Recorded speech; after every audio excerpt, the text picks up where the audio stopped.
किसी महापुरुष ने कहा है कि 3 तिगाड़ा काम बिगाड़ा। 3 दिन खत्म हुए हमारे सेमीकंडक्टर्स के और 45 डेज रिवीजन प्रोग्राम के भी, लेकिन काम बिगड़ा नहीं, काम बना है। साथ ही साथ 1 नंबर के साथ और आंकड़ा खराब बताया गया है, नंबर है 13। 13 नंबर बहुत खराब बताया जाता है, लेकिन हमारा 13 नंबर का चैप्टर बहुत ही मजेदार होगा। Hello hi everyone, good evening, सत श्री अकाल, केम छो कसका एंड वेलकम टू परिवर्तन। परिवर्तन में आप सभी का स्वागत है। आप लोग बिना देरी करेंगे नोटबुक उठाएंगे, पेन उठाएंगे और हेडिंग लगाएंगे क्या? Chapter 13 nuclei. Nuclei, nuclei plural word होता है किसका? न्यूक्लियस का ही। क्या है न्यूक्लियस? न्यूक्लियस क्या है? तो देखो, थोड़ी बहुत आपने केमिस्ट्री पढ़ी हो और इससे पहले का चैप्टर का कुछ पता हो आपको, तो बता दें कि एटम जिससे हम सब लोग मिलकर बने हैं, उसके अंदर नील्स बोर मॉडल के अकॉर्डिंग सेंटर में एक कोर है जिसमें सारा का सारा मास है और सारा का सारा पॉजिटिव चार्ज है। इसी सेंट्रल कोर को नाम दिया गया है न्यूक्लियस। जितने भी इलेक्ट्रॉन है वो सब इसके चारों तरफ चक्कर लगाते हैं। तुम भी चक्कर लगाते हो किसी के, लेकिन इलेक्ट्रॉन चक्कर लगाता है किसके? न्यूक्लियस के। हम लोग इस पूरे चैप्टर में न्यूक्लियस के बारे में ही जानेंगे। हमारा पहला जो टॉपिक है यहां पर वो है टर्मिनोलॉजीज रिलेटेड टू न्यूक्लियस। इस चैप्टर में कुछ टर्म्स होंगे जो हम लोग इस्तेमाल करेंगे, उन्हीं से शुरुआत करेंगे। सम टर्मिनोलॉजी। चलो, हेडिंग लग गई है। ये पहला टॉपिक है, इसमें प्रोटॉन। प्रोटॉन क्या है इसको जान लेते हैं। क्या होता है प्रोटॉन? एक कहावत भी है कि be like a proton always positive. तो प्रोटॉन क्या होता है? पॉजिटिवली चार्ज पार्टिकल होता है। क्या होता है? एक पॉजिटिवली चार्ज पार्टिकल। इसका मास कितना है? 1.67 into 10 to the power -27 kg। बाबा रे बाबा, बहुत कम मास है। कितना? 1.67 इंटू 10 की पावर -27 kg। याद आप इसको ऐसे ही करते आए, लेकिन आज मैं इसमें 2 डिजिट और बढ़ाऊंगा और बोलूंगा 1.6726 इंटू 10 की power -27 kg। This is the mass of proton. Proton proton कहां रहता है? ये लाइज इन द न्यूक्लियस। कहां रहता है साहब? न्यूक्लियस के अंदर रहता है। ठीक होती बात। एक दूसरा पार्टिकल जिसका जिक्र आज यहां ऊपर होगा उसका नाम है न्यूट्रॉन। न्यूट्रॉन न्यूट्रॉन न्यूट्रॉन एक न्यूट्रल चार्ज पार्टिकल है। कहने का मतलब ये हुआ बाबा कि इस पर कोई चार्ज नहीं है, और इसका मास भी आप आज तक याद करते हो ऐसे ही 1.67 इंटू 10 की पावर -27 kg। आप बोलते हो कि प्रोटॉन का न्यूट्रॉन का मास बराबर है, लेकिन न्यूट्रॉन स्लाइटली मैसिव होता है प्रोटॉन से। और यहां पर ये 2 डिजिट मैंने इसलिए डाले थे, 1.6749 इंटू 10 की power -27 kg। This is the mass of proton and this is the mass of neutron. तो जो छोटा सा डिफरेंस है वो आपको दिखाई दे गया होगा। न्यूट्रॉन भी रहता है न्यूक्लियस में ही, लाइज इन न्यूक्लियस, यानी कि न्यूक्लियस का मेनली बिल्डिंग ब्लॉक जो है वो ये 2 पार्टिकल्स हैं, प्रोटॉन और न्यूट्रॉन। न्यूक्लियस के अंदर कौन रहता है? प्रोटॉन और न्यूट्रॉन। न्यूक्लियस के फैमिली मेंबर कौन है? प्रोटॉन और neutron. Collectively we call them as nucleons. Nucleon का मतलब जो न्यूक्लियस में रहते हैं, है ना। जैसे इंडिया में रहने वाले इंडियन, न्यूक्लियस में रहने वाले न्यूक्लियॉन्स। और न्यूक्लियॉन्स कौन कौन हो गए? प्रोटॉन्स और न्यूट्रॉन्स। क्या बात समझ में आ गई? एकदम समझ में आ गई। नेक्स्ट टर्म जो हमारा यहां पर होगा वो होगा एटॉमिक नंबर। जी हां, ये सब कुछ आपने केमिस्ट्री में थोड़ा थोड़ा सुना है, केमिस्ट्री में थोड़ा थोड़ा पढ़ा है, लेकिन अभी फिजिक्स में इन सब की जरूरत है, तो इसलिए हम लोग इसको डिस्कस कर रहे हैं। साहब क्या डाल रहे हैं अपन? Atomic number. एटॉमिक नंबर क्या है? जितने भी प्रोटॉन्स होते हैं किसी एटम में, वही होता है उसका एटॉमिक नंबर। आपने अभी तक याद करा ना, hydrogen, helium, lithium, beryllium, boron, carbon, ये सब आपने क्या करा है? Increasing order of atomic numbers में याद किया है। जैसे हाइड्रोजन बोला तो उसका 1 एटॉमिक नंबर है, हीलियम बोला तो 2 है, लिथियम बोला तो 3 है, बेरिलियम बोला तो 4 है, बोरॉन बोला तो 5 है। यानी कि एटॉमिक नंबर होता क्या है? Atomic number basically number of protons को कहते हैं। जितने किसी में प्रोटॉन होंगे वही उसका एटॉमिक नंबर हुआ। अभी नेक्स्ट जो होगा यहां पर वो होगा मास नंबर। मास नंबर क्या होता है? उस एटम में प्रोटॉन्स प्लस न्यूट्रॉन्स, जितने प्रोटॉन्स हैं और जितने न्यूट्रॉन्स हैं दोनों को जोड़ दीजिए, टोटल बन जाएगा आपका mass number. Guys, atomic number को Z से डिनोट करते हैं और मास नंबर को A से डिनोट करते हैं। यदि किसी एटम में, एलिमेंट में आपको नंबर ऑफ न्यूट्रॉन्स जानने हो तो क्या करना है यार? नंबर ऑफ न्यूट्रॉन्स के लिए फॉर्मूला बन जाएगा, इधर से ही देखो बेसिक सा फॉर्मूला बन जाएगा। क्या बन जाएगा? A - Z, यानी कि जितना मास नंबर है प्रोटॉन प्लस न्यूट्रॉन माइनस में एटॉमिक नंबर, वो बन जाएगा क्या, नंबर ऑफ न्यूट्रॉन्स। देखो ए को आप ये भी बोल सकते हो ये न्यूक्लियन नंबर है। न्यूक्लियन मैंने अभी बताया ही था, जो न्यूक्लियस में रहते हैं, और कौन रहते हैं, प्रोटॉन और न्यूट्रॉन रहते हैं। तो एक किसका नंबर हुआ, न्यूक्लियन का हुआ। यानी कि ये क्या बता रहा है कि टोटल कितने प्रोटॉन्स है प्लस टोटल कितने न्यूट्रॉन्स हैं। ये तीन चीजें समझ में आ गई आपको, बिल्कुल आ गई होंगी। अब किसी भी एलिमेंट को आप रिप्रेजेंट करते हैं कुछ ऐसे, एक्स यहां पर क्या है, एक्स है वो एलिमेंट, वो एटम जिसका जिक्र किया जा रहा है, Z है उसका एटॉमिक नंबर और A है उसका मास नंबर।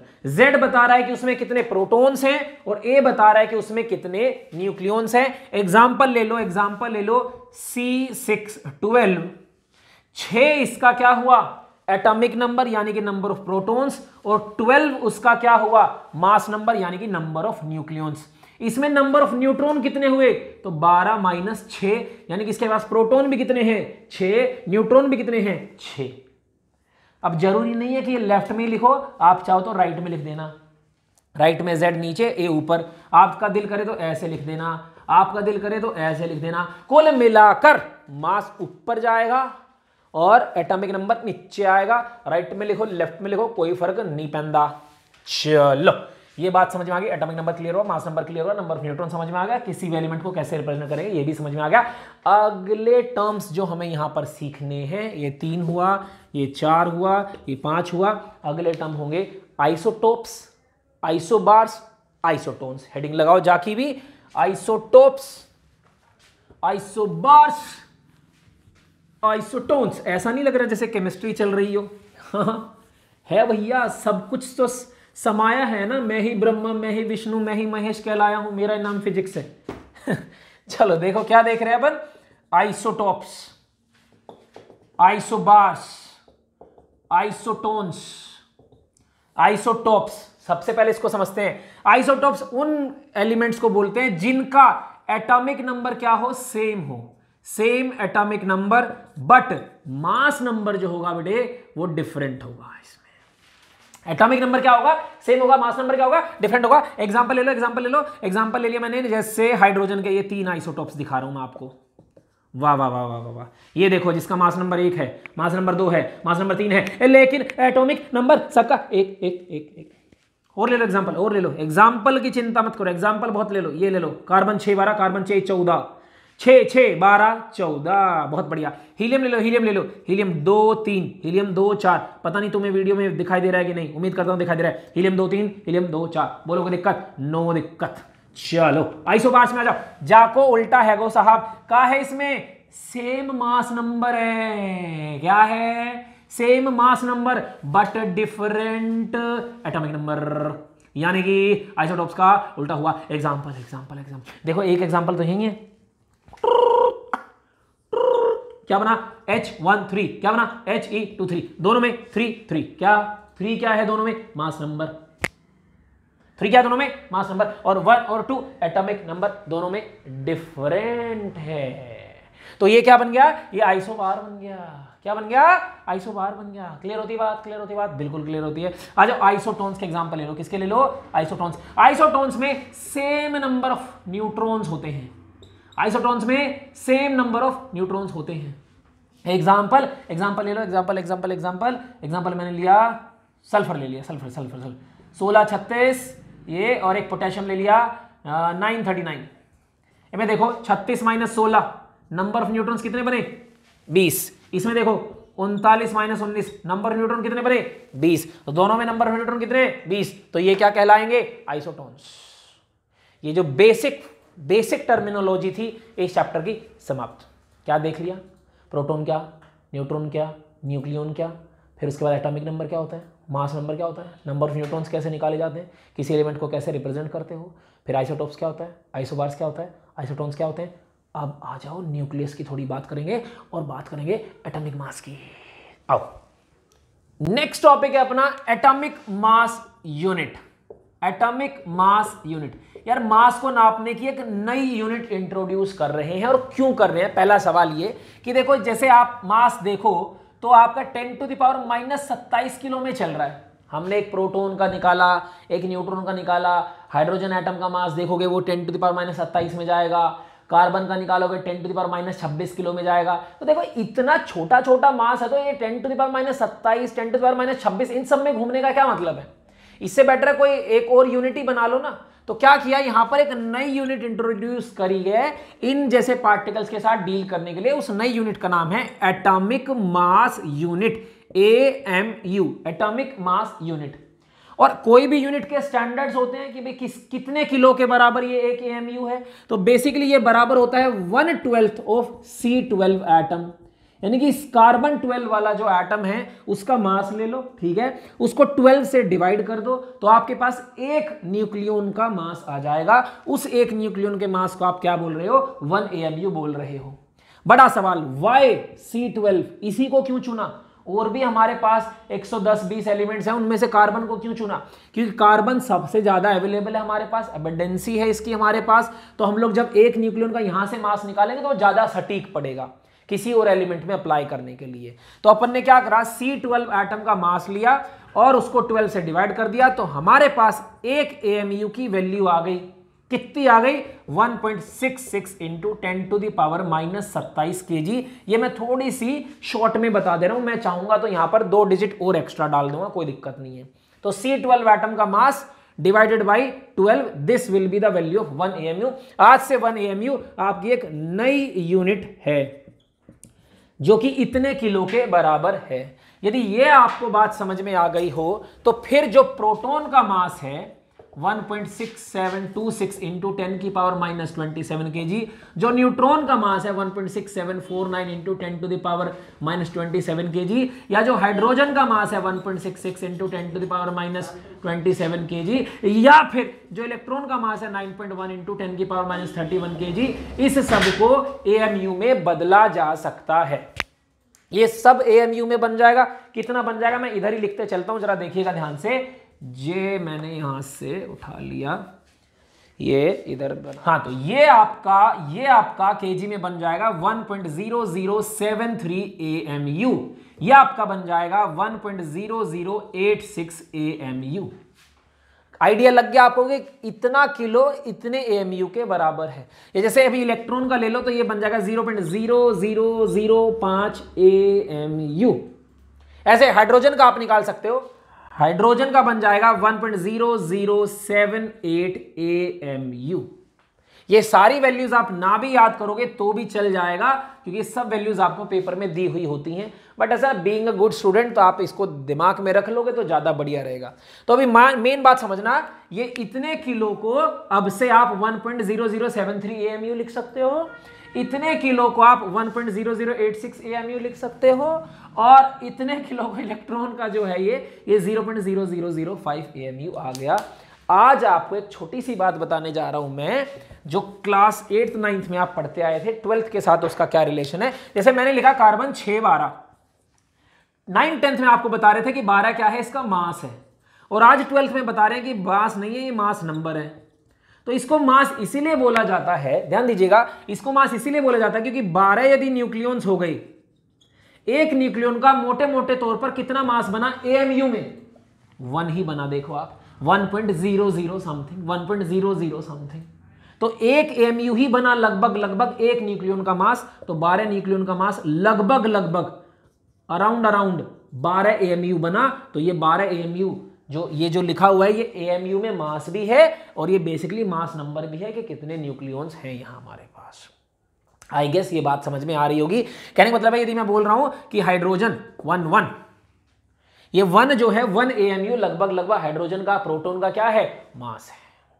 यदि मैं बोलता हूं क्लोरीन 1735, तो 35 उसके पास न्यूक्लियॉन्स भी हैं और 35 अराउंड AMU में उसका मास है। लेकिन सर तो तब घूमता है जब क्लोरीन पे 35.5 लिखा हुआ मिल जाता है, 35.5, यानी कि जो आपके नंबर ऑफ न्यूक्लियॉन्स है वो 35.5 है। क्या आधा न्यूट्रॉन या आधा प्रोटॉन? ये तो पॉसिबल नहीं है। तो इसके पीछे कुछ और लॉजिक है। वो लॉजिक क्या है, हेडिंग लगाओ, एवरेज एटॉमिक मास। या इसको मैं ये भी बोल सकता हूं कि क्लोरीन के ऊपर ये 35.5 क्यों है साहब, क्लोरीन के ऊपर 35.5 क्यों है? तो क्लोरीन के ऊपर ये जो 35.5 लिखा हुआ है, ये है इसका average atomic mass. My dear बालक सेना, क्या होता है कि क्लोरीन के दो आइसोटोप्स हैं दुनिया में, 1735, 1737। आप क्या करते हो, इन दोनों मास का एवरेज निकालते हो और वो एवरेज आता है 35.5 के बराबर। आप बोलोगे सर पागल बना रहे हो आप, क्यों? क्योंकि 35 और 37 का एवरेज तो सर 36 आएगा, 36 आएगा। दरअसल क्या है कि इसका एवरेज सिंपल ऐसे नहीं निकालते आप कि 35 + 37 अपन में 2 डिवाइड करके आंसर आ जाएगा। ना ना ना ना ना, डिफरेंट मेथड है, डिफरेंट फंडा है। क्या फंडा है? कितना परसेंट ये अवेलेबल है दुनिया में और कितना परसेंट ये अवेलेबल है दुनिया में। ये 75% अवेलेबल है और ये 25% अवेलेबल है। तो आपके पास एक फॉर्मूला बनता है क्या, M1N1 + M2N2 upon N1 + N2। Note करिएगा, M1N1 + M2N2 upon N1 + N2। जैसे क्लोरीन का ले लिया हमने, तो ये 35 वाला जो है 75 अवेलेबल है हमारे पास, तो 35 × 75। और 37 वाला जो है वो 25 अवेलेबल है, तो ले लिया 37 × 25। दोनों को ऐड किया और डिवाइड किया 25 + 75 यानी 100 से। आप ये कैलकुलेशन करिएगा, वापस आपको 35.5 दिखाई देगा, बिल्कुल दिखाई देगा। ये बात हो जाती है हमारी किसकी, एवरेज एटॉमिक मास की। एनसीईआरटी के question number 1, question number 2, question number 3 exercise में, एनसीईआरटी एक्सरसाइज में इसी फॉर्मूले पर बेस्ड क्वेश्चंस होंगे। लगाओ एकदम धिनचाक हो जाओ, फिजिक्स बहुत आसान है, चिंता करने का नहीं। ठीक होती है बात। अभी अपन यहां से आगे बढ़ेंगे, टॉपिक हमारा लगेगा न्यूक्लियर साइज। हाँ, अब जाके न्यूक्लियस की बात होनी शुरू हुई है। चलो, टॉपिक क्या लगाया? टॉपिक लगाया न्यूक्लियर साइज। न्यूक्लियर साइज, एक न्यूक्लियर के साइज की बात करेंगे, न्यूक्लियस के साइज की बात करेंगे। तो देखो क्या है कि यार वैसे तो ना तो इसका कोई डेफिनेट शेप है, ना कोई डिफाइंड बाउंड्री है, बट हम लोग इसका साइज मेजर कर पाए हैं समहाउ कुछ एक्सपेरिमेंट्स के थ्रू। जैसे इससे कोई पार्टिकल पास कराया हमने, ये सारे एक्सपेरिमेंट्स होते हैं और साइज का आइडिया लग जाता है। तो आइडिया क्या लगा आपको? सबसे तो पहला आइडिया ये मान लो अपने दिमाग में कि हमने इसका शेप जो है वो स्फेरिकल कंसीडर किया हुआ है, यानी कि न्यूक्लियस को आप कैसा देखते हो? स्फेरिकल देखते हो, ठीक है। दूसरा आपने ये पाया कि जितना मास नंबर बढ़ता चला जाता है, यानी कि जितने नंबर ऑफ न्यूक्लियॉन्स बढ़ते चले जाते हैं, उतना ही आपका वॉल्यूम भी बढ़ता चला जाता है। तो वॉल्यूम जो होता है वो किस पर डिपेंड करता है? मास नंबर पर डिपेंड करता है। बड़ी सिंपल सी बात है यार, फैमिली के मेंबर बढ़ेंगे तो फैमिली का साइज बढ़ेगा, न्यूक्लियस में रहने वाले लोग बढ़ते चले जाएंगे तो न्यूक्लियस का साइज भी बढ़ता चला जाएगा। यही बात एक्सपेरिमेंटली हमें पता लगी है न्यूक्लियस के साइज के बारे में। अब मैंने बोला स्फेयर है, तो स्फेयर का वॉल्यूम क्या मान लोगे? 4/3 πr3। और मास नंबर क्या होता है? a होता है, तो इसका मतलब 4/3 πr³ is proportional to a। अभी क्या कराएंगे, हमने 4/3 पाई अपने आप में कांस्टेंट ही था, तो इसको कांस्टेंट प्रोपोर्शनलिटी चल रही है, तो कांस्टेंट को इग्नोर करके ये मैंने बना दिया फॉर्मूला, इक्वेशन बना दिए, r³ is proportional to a। ठीक होती बात, कोई दिक्कत नहीं है। यहां से r इधर से क्यूब हटा दो और उधर क्यूब रूट बना दो, तो फिर ये बन गया r is proportional to a⁻1/3। Proportionality हटाएंगे और एक कांस्टेंट लाएंगे, बनेगा r = r0 a⁻1/3, और ये बन जाएगा किसी भी न्यूक्लियस की रेडियस निकालने का फॉर्मूला, जहां पर r0 क्या है? एक कांस्टेंट है जिसकी वैल्यू 1.2 फेंटोमीटर होती है। वैल्यू होती है 1.2 फेंटोमीटर किसकी? r0 की। साइज कैसे निकलेगा? ऐसे निकलेगा, r = r0 a⁻1/3। इस छोटे से प्यारे से फॉर्मूले पर एक नंबर का क्वेश्चन इस साल आए, इस बात की गारंटी मैं आपको देता हूं। 99.9% रेडियस से क्वेश्चन इस बार आपके पेपर में फंसेगा। यह ध्यान रखना है कि रेडियस किस पर डिपेंड करती है? मास नंबर पर। एक क्वेश्चन का एग्जांपल मैं आपको जरूर दे देता हूं।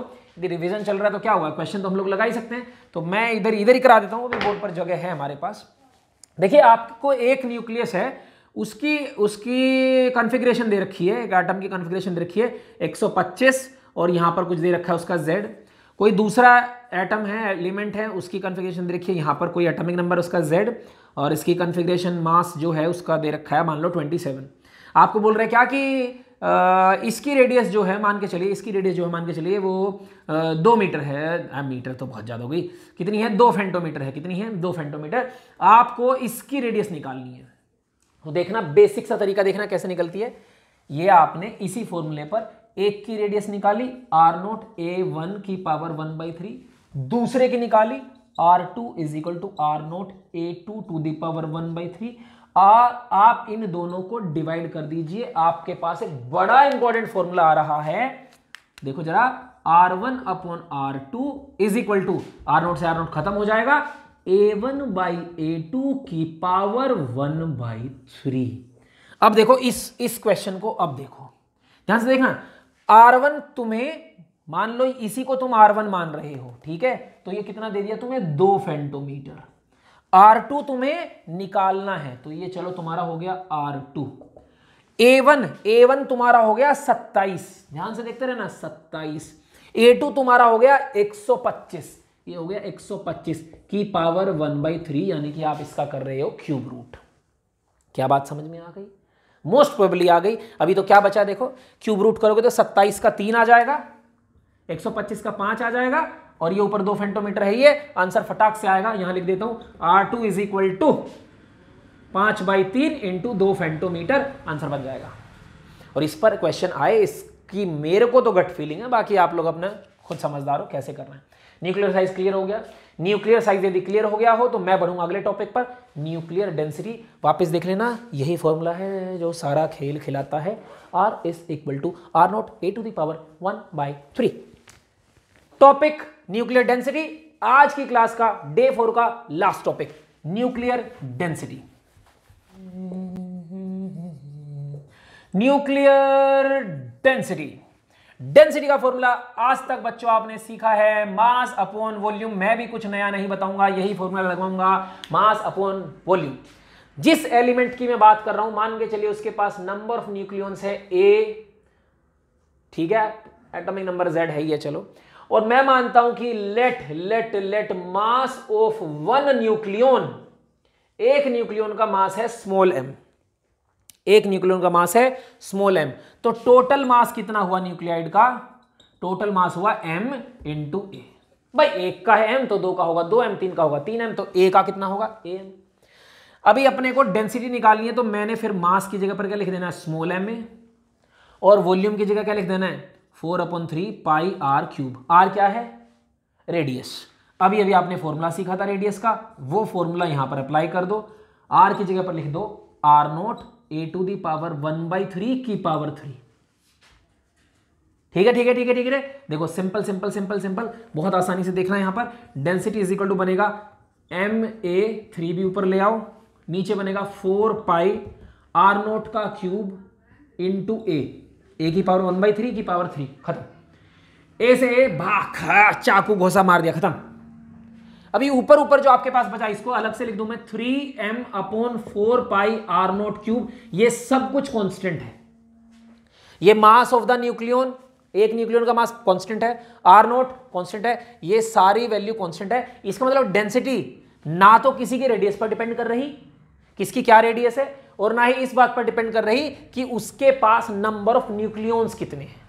यानी कि density does not depend on, लिख लो, does not depend on mass और साइज। ना तो साइज पर डिपेंड करती है, ना मास पर डिपेंड करती है, फिक्स रहती है। तो किसी कार्बन वार्बन का डेंसिटी किसी के साथ कंपेयर करना हो, मान लो आयरन वायरन के साथ, तो डेंसिटी का रेशियो क्या बनेगा, 1:1। डेंसिटी कांस्टेंट है, neither it depends on size nor on the mass number और the mass, you can say, right. Density बहुत हैवी होती है। आप सब लोग कमेंट में मुझे डेंसिटी निकाल के दिखाइएगा। मास आपको पता ही है कितना लेना है, केजी में 1.66 इंटू 10 की पावर -27 किलो, और R0 कितना लेना है, 1.2 फेंटोमीटर। प्लीज कमेंट बॉक्स में ये डेंसिटी मुझे निकाल के दीजिएगा, मेरे को पता लगेगा किसने वीडियो एंड तक देखी है। और इसी के साथ डे 4 न्यूक्लियस की पहली वीडियो, पहला दिन होता है समाप्त। आज का दिन थोड़ा बोरिंग हो सकता है क्योंकि भैया केमिस्ट्री का फ्लेवर ज्यादा था इसमें, ठीक है, बट अगली क्लास से इसमें बहुत मजा आने वाला है, क्योंकि प्रिंसिपल आएगा बॉम्ब का, कैसे बॉम्ब बनते हैं। तुम्हें आतंकवादी तो नहीं बनाएंगे, पर क्रांतिकारी जरूर बना के छोड़ेंगे, ठीक है। तो मुलाकात होगी अगली क्लास में, जिसमें बॉम्ब का प्रिंसिपल जानेंगे। मिलेंगे कल, तब तक के लिए टाटा बाय बाय, रब रखा।